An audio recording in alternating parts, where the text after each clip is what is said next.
चीजें इनहेरिट करती हैं, नए जो बच्चे बन रहे हैं उनमें भेज दी। करेक्ट, ये हमने देखा। अब दो साइंटिस्ट की भिड़ंत है यहां पर, तगड़ी।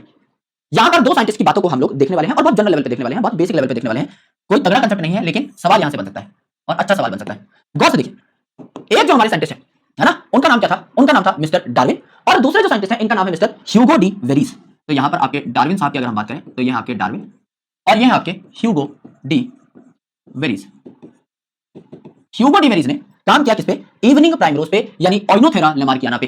तो इन्होंने ह्यूगो डी वेरीज ने काम किया इवनिंग प्राइमरोज पे या ओइनोथेरा लमार्कियाना पे। एंड मेरे भाई इन्होंने आइडिया दिया म्यूटेशन का।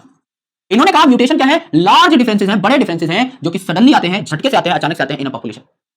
एंड ये म्यूटेशन ही है जो इवोल्यूशन करा सकते हैं, नॉट द माइनर वेरिएशन जो कि हेरिटेबल है। जैसे डार्विन साहब ने कहा कि छोटी मोटी वेरिएशंस आ रही हैं आपकी जो कि बेसिकली इनहेरिटेबल हैं, अगली जनरेशन में जाती हैं। समझ लीजिए कोई आपको रिसोर्स यूटिलाइजेशन में हेल्प कर रही है वेरिएशन, आपके अंदर कोई माइनर वेरिएशन है जो आपको ज्यादा बेहतर तरीके से रिसोर्स को यूटिलाइज करने में, खाना पीना खाने में हेल्प करती है, तो इसे अगली जनरेशन में पास ऑन कर दो, इसको अगली जनरेशन में इनहेरिट कर दो। ये बात आपके डार्विन साहब ने कही। लेकिन ह्यूगो डी वेरीज ने क्या कहा? ये जो माइनर वेरिएशन है इनके बस का कुछ नहीं है, आपका लार्ज म्यूटेशन होनी चाहिए। ये लार्ज म्यूटेशन जब होंगी तब मेरे भाई ऑर्गेनिजम्स बेहतर तरीके से इवॉल्व कर रहे होंगे। लार्ज म्यूटेशन है, सडन म्यूटेशन है, यानी एकदम अचानक से चीजें हो रही हैं, ये आपकी ज्यादा बेहतर इवोल्यूशन करा पाती हैं। तो म्यूटेशंस क्या होती हैं? आपकी रैंडम होती हैं एंड डायरेक्शनलेस हो सकती हैं, किसी भी दिशा में हो सकती हैं। तो म्यूटेशन क्या है? रैंडम है एंड डायरेक्शनलेस है। आप कंट्रोल नहीं कर रहे हो कि किसी म्यूटेशन से क्या होने वाला है, कोई म्यूटेशन अच्छी है या बुरी है, आप डिसाइड नहीं कर रहे हो। तो म्यूटेशन जो है रैंडम है एंड डायरेक्शनलेस है, कोई डायरेक्शन नहीं है इनकी, यानी गुड भी हो सकती है बैड भी हो सकती है। करेक्ट, रैंडम है एकदम। लेकिन डार्विन साहब ने क्या कहा? अच्छी अच्छी जो चीज है जो आपको सर्वाइवल में हेल्प कर रही हैं, ये क्या हो जाएंगी? ये आपकी अगली जनरेशन में आपकी ट्रांसफर हो जाएंगी, जो आपकी सर्वाइवल में हेल्प करेंगी। Darwinian variations are small and directional. ऐसा इन्होंने कहा कि मेरी जो वेरिएशन है ये कैसी है? डायरेक्शनल है। ये अच्छी अच्छी चीजें जो हैं ये आपकी अगली जनरेशन में जा रही हैं, जो कि आपकी सर्वाइवल में हेल्प कर रही हैं, बढ़िया तरीके से जीने में हेल्प कर रही हैं।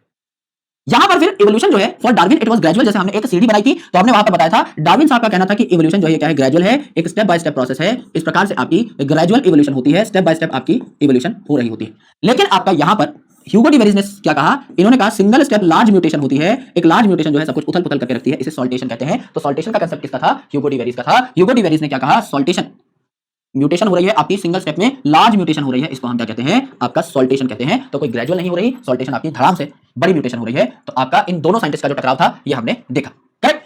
तो यहां पर मेंडल साहब जो थे इन्होंने भी इनहेरिटेबल फैक्टर्स के बारे में बात किया था जो कि फिनोटाइप को इन्फ्लुएंस कर सकते थे। यानी मेंडल साहब ने बेसिकली उन फैक्टर्स के बारे में चर्चा की थी जिन्हें आज हम जीन कहते हैं। मेंडल साहब ने कहा था एक ऑर्गेनिज्म से अपने बच्चों में ये फैक्टर्स ट्रांसफर हो रहे होते हैं जो बच्चों में कैरेक्टर से लेकर के जाएंगे। इसी बात को आगे बढ़ाया था आपके इन साइंटिस्ट ने, है ना। डार्विन साहब ने वैसे मेंडल साहब की बात पे बहुत ज्यादा ध्यान दिया नहीं था, लेकिन आगे चल के जैसे जैसे जेनेटिक मटेरियल के बारे में लोगों को पता लगने लगा और ज्यादा क्लैरिटी जेनेटिक लेवल पे हमको आ गई कि किस प्रकार से म्यूटेशन होती है, किस प्रकार से आपकी वेरिएशन सारी होती है, किस हिसाब से क्रॉसिंग ओवर रिकॉम्बिनेशन हो रहा होता है, सारी चीजें हमको पता लग गई। So this was about Darwin and Hugo de varies कि डार्विन ने कहा माइनर वेरिएशन है जो कि इनहेरिट हो सकती है एक ऑर्गेनिज्म से अगली जनरेशन के अंदर, एंड डायरेक्शनल होती है यानी पॉजिटिव होती है, अच्छी होती है। लेकिन जो आपके ह्यूगो डी वेरीज थे इन्होंने कहा लार्ज होती है म्यूटेशन, सडन चेंजेस होते हैं और गुड या बैड हो सकती है, डायरेक्शनलेस होती है, रैंडम होती है। और बड़ा एक स्टेप है लार्ज म्यूटेशन है जो कि आपके अंदर वेरिएशन लेकर के आ जाता है। करेक्ट।